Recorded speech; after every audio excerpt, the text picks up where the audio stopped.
Protégez-vous de vos propres pensées. L'homme le plus riche est celui dont les plaisirs sont les moins chers. Au fur et à mesure que vous commencez à marcher le long du chemin, le chemin apparaît. Pardonnez toujours à vos ennemis, rien ne les dérange autant. Celui qui vous aime vraiment vous rendra libre. Trouvez la réponse dans votre question. La vérité est, comme un lion, tu n'as pas à la défendre. Laissez-la partir, elle se défendra. N'oubliez jamais, les rumeurs sont propagées par les haineux, propagées par les imbéciles et acceptées par les idiots. Ne poussez jamais une personne loyale au point où elle ne s'en soucie plus.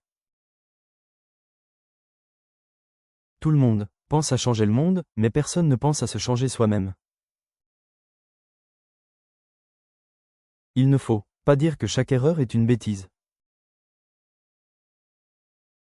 Il n'y a pas de pire ennemi que les mauvais conseils.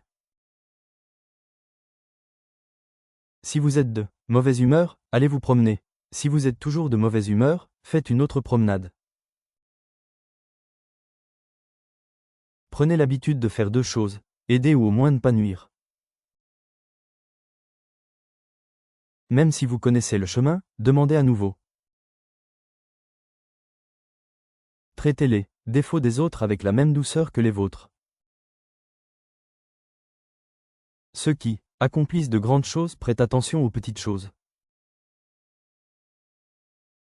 Une seule conversation avec un homme sage vaut plus qu'un mois d'études de livres. Un homme voit dans le monde ce qu'il porte dans son cœur. Personne ne peut vous donner de meilleurs conseils que vous-même. Un homme sage ne dit pas tout ce qu'il pense, mais il pense tout ce qu'il dit.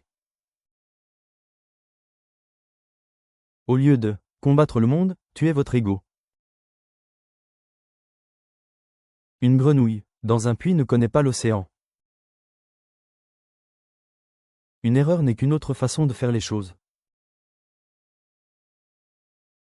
Un homme sage créera plus d'opportunités qu'il n'en trouve. Un signe d'intelligence est la conscience de sa propre ignorance. Soyez un témoin, pas un juge. Concentrez-vous sur vous-même, pas sur les autres. Écoutez votre cœur, pas la foule. La victoire a 1000 pères, mais la défaite est orpheline. La vie est un rêve pour les sages, un jeu pour les fous, une comédie pour les riches et une tragédie pour les pauvres. Notre vie est ce que nos pensées en font. Pour voir le vrai caractère de quelqu'un, observez simplement deux choses. Comment il traite ceux qui ne peuvent pas l'aider et comment il réagit lorsqu'il n'obtient pas ce qu'il veut. Ayez plus que ce que vous montrez. Parlez moins que vous ne le pensez. Confiance de l'innocent est l'outil le plus utile du menteur.